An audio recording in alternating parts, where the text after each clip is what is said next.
ప్రచారాలు అబద్ధాలు ప్రచారాలు చేస్తూ official social media BRS party official social మీడియాలో ఒక మంత్రి గారి పైన అవస్థలతో కూడినటువంటి ఆరోపణలు చేయడం అనేది మేము తీవ్రంగా ఖండిస్తా ఉన్నాం. ఇవాళ కేంద్ర ప్రభుత్వం ఏదైతే ఉందో రాష్ట్రంలో ఉన్నటువంటి అంగన్వాడీ టీచర్లకు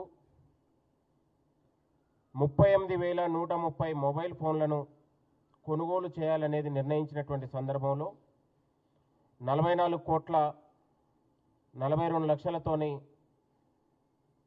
వెచ్చించి కొనుగోలుని అత్యంత పారదర్శకంగా టీజీటీఎస్ సంస్థతోని అక్కడ ఉన్నటువంటి టెండర్ వేసి పారదర్శకంగా కొనుగోలు చేయడం జరిగింది.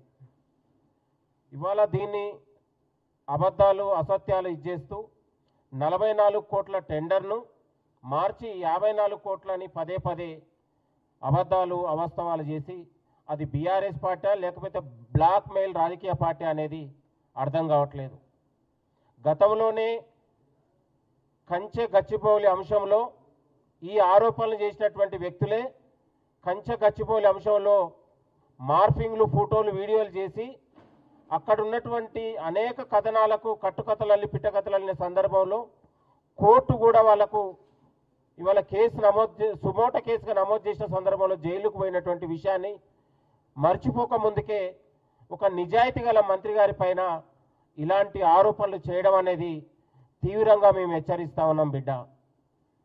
కాంగ్రెస్ ప్రజాపాలన వచ్చిన తర్వాత తెలంగాణ రాష్ట్రంలో ఒక జవాబుదారిగా మంత్రులు ముఖ్యమంత్రి గారు ప్రజాక్షేత్రంలో ప్రజలతోనే 10 ఏళ్ల తెలంగాణ రాష్ట్రంలో ఆగమైపోయి అస్తవ్యస్తం అయిపోయినటువంటి పాలనను మంత్రులు ఇవాళ 24 గంటలు ప్రజాక్షేత్రం నుండి ప్రజల కోసం పనిచేస్తూ ఉన్నారు.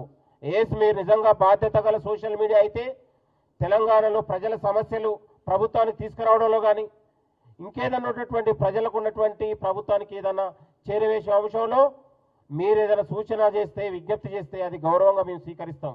కానీ ఇవాళ ఉన్నది లేనిది ఉన్నట్లాగా మీరు సృష్టించి కట్టుకథలల్లి పిట్టకథలల్లి ఇవాళ మంత్రుల ప్రతిష్టకు భంగం కలిగేలా వ్యవహరిస్తుందో దాన్ని ముమ్మాటికి మేము చేసి చెండాడతాం. చింతపండు అవుతుంది ఇంకొకసారి ఇలాంటి కథనాలు తప్పుడు కథనాలు సృష్టిస్తే మాత్రం కాంగ్రెస్ పార్టీ కార్యకర్తలు కాంగ్రెస్ పార్టీ నాయకులు ఏ మాత్రం కూడా క్షమించరని కూడా ఈ సందర్భంగా హెచ్చరిస్తా ఉన్నాం. మరొకసారి ఇలాంటి తప్పుడు కథనాలు మాట్లాడేటప్పుడు ఒళ్ళు జాగ్రత్త పెట్టుకొని మాట్లాడాలని బీఆర్ఎస్ పార్టీ సోషల్ మీడియాకు మేము వార్నింగ్ ఇస్తా ఉన్నాం.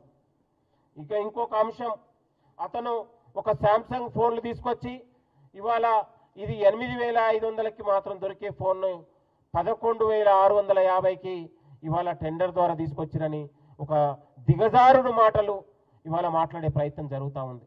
ప్రజలారా గమనించండి, ఇవాళ ఏ ఉత్పత్తి అయినా ఇవాళ ఉన్నటువంటి ఉత్పత్తి కేంద్రాల దగ్గర మొబైల్ ఫోన్లను కానీ ఏదిగా నమ్మరు. వాళ్ళు కూడా థర్డ్ పార్టీకి అమ్ముతారు. ఏదైనా కూడా ఏదైతే సిలికాన్ ఉందో ఇంకేదైతే ఉందో సంగీత్ ఉందో ఇలాంటి ఉన్నటువంటి కొన్ని సంస్థలకే ఉత్పత్తి అయ్యి వాళ్ళ దారిని థర్డ్ పార్టీ ద్వారానే మొబైల్ ఫోన్లు అమ్ముతా ఉన్నారు. మనం తీసుకొచ్చింది కూడా బిల్లుల రసీదుతో సహా ఎక్కడ కూడా అక్రమాలు లేకుండా నిజాయితీగా పారదర్శకంగా టీజీటీఎస్ ఇవాళ కొనుగోలు వ్యవస్థను టెండర్ ద్వారా నిర్ణయించినటువంటి దాన్ని ఇవాళ తప్పుడు కథనాలల్లి రోజుకొక పిట్టకథలు కట్టుకథలల్లి తెలంగాణ ప్రజల్ని ఇవాళ గందరగోళ పరిచే ప్రయత్నం చేస్తే మాత్రం కాంగ్రెస్ పార్టీ కార్యకర్తలు తీవ్రంగా హెచ్చరిస్తా ఉన్నాం. ఇలాంటి పద్ధతులు మానుకోండి. ఇలాంటి చేసే చిల్లర వేషాలు వేస్తూ బీఆర్ఎస్ పార్టీనా అదిలైతే బ్లాక్ మెయిల్ రాజకీయాలకు పాల్పడుతూ వ్యక్తుల మీద సంస్థల పైన బాధ్యత గల మంత్రుల పైన పదే పదే తప్పుడు కథనాలు అల్లితే మాత్రం చట్టపరంగా చర్యలుంటాయి. పార్టీ పరంగా కూడా మేము తగిన శిక్ష వేస్తాం, అవసరమైతే అడ్డుకుంటాం అనే విషయాన్ని కూడా మరొకసారి తీవ్రంగా హెచ్చరిస్తా ఉన్నాం. ఈ ప్రెస్ మీట్ హెచ్చరికతోనైనా మీలో మార్పు రావాలి. మీ తప్పుడు కథనాలు మానుకొని పారదర్శకంగా నిజాయితీగా వ్యవహరించాలని ఏదైతే సీతక్క గారి పైన మంత్రి గారి పైన సీతక్క గారి పైన గత వారం రోజులుగా ఇవాళ తప్పుడు కథనాలు మాట్లాడుతున్నటువంటి బీఆర్ఎస్ పార్టీ సోషల్ మీడియాకు ఇవాళ మేము హెచ్చరిస్తా ఉన్నాం. మీ తప్పుడు కథనాలు మారుకోకపోతే కాంగ్రెస్ పార్టీ కార్యకర్తలు బజార్లో ఉరికించి కొట్టే రోజు వస్తుందని కూడా హెచ్చరిస్తా ఉన్నాం. Thank you.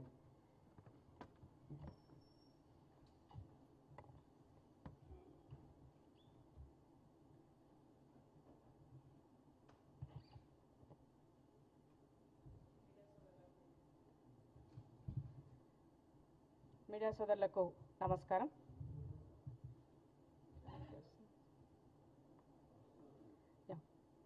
ముఖ్యంగా గత నెల రోజుల నుంచి రకరకాలుగా వివిధ దఫాలుగా ఏదో స్కామ్ జరిగిపోయిందని, ఈ రాష్ట్రంలో కొంపలని మునిగిపోయినాయని, అందరు ఆగంలో ఉన్నారని ఇవాళ బీఆర్ఎస్ పార్టీ బానిస సమితి పూర్తిగా పొద్దున్న లేస్తే భజన చేసే బ్యాచ్ ఇవాళ ఒక నికాస్ అయినటువంటి పొద్దున్న లేస్తే ప్రజల మధ్య ఉండేటువంటి అడవి నుంచి అసెంబ్లీకి ఎదుగు వచ్చి ప్రజలకి నిత్యం అందుబాటులో ఉండేటువంటి ఒక మహిళా మంత్రి పైన, ఆదివాసీ బిడ్డ పైన ఆరోపణలు లేనటువంటి నిరాధారణమైనటువంటి వాటితో పదే పదే కుంభకోణము, అవినీతి అని ఒక మరకలు అంటించేటువంటి ప్రయత్నం చేస్తున్నారు. మార్చి 17వ తారీఖు నాడు ఆ బానిస సమితి నుంచి ప్రెస్ మీట్ పెట్టిన రోజే మరునాడే మేము దాన్ని ఖండించాము, ఆధారాలు ముందు పెట్టాము. అయినా వదిలిపెట్టకుండా మళ్ళీ మొన్న పొంగులేటి సీనన్న పైన వచ్చినటువంటి ఆరోపణల నేపథ్యంలో అసెంబ్లీ సెక్రటేరియట్ సాక్షిగా ప్రెస్ మీట్ పెట్టినప్పుడు పొన్నమన్న ఒకవైపు, అలాగే మంత్రి సీతక్క మరొక వైపు.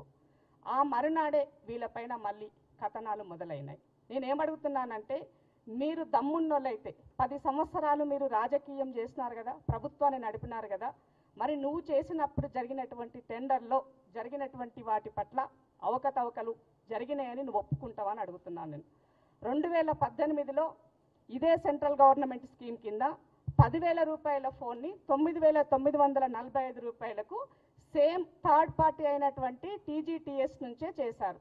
మరి ఆ రోజు ఇది జరిగినట్టు సిబిఐ ఎంక్వైరీకి ఒప్పుకుంటావని అడుగుతున్నా. రెండవది, 2021లో 8,000 రూపాయల ఫోన్ని 9,342 రూపాయలకి ఇదే 2G 32 GB ఆ రోజు, దీనిని కూడా సేమ్ TGTS ద్వారానే జరిగింది. మరి ఇది ఒప్పుకుంటారని అడుగుతున్నాను. మూడో విషయం, ఇవాళ మేము తీసినటువంటి దాన్ని సెంట్రల్ గవర్నమెంట్ స్కీమ్ అయినటువంటి పోషణ్ అభియాన్లో జరిగినటువంటి 38,130 ఫోన్లకి సంబంధించి సెంట్రల్ గవర్నమెంట్ నిర్ణయించిన ధర 11,800 రూపాయలు. దీనికి మనం 11,650 రూపాయలకు మాత్రమే ఫిక్స్ చేసి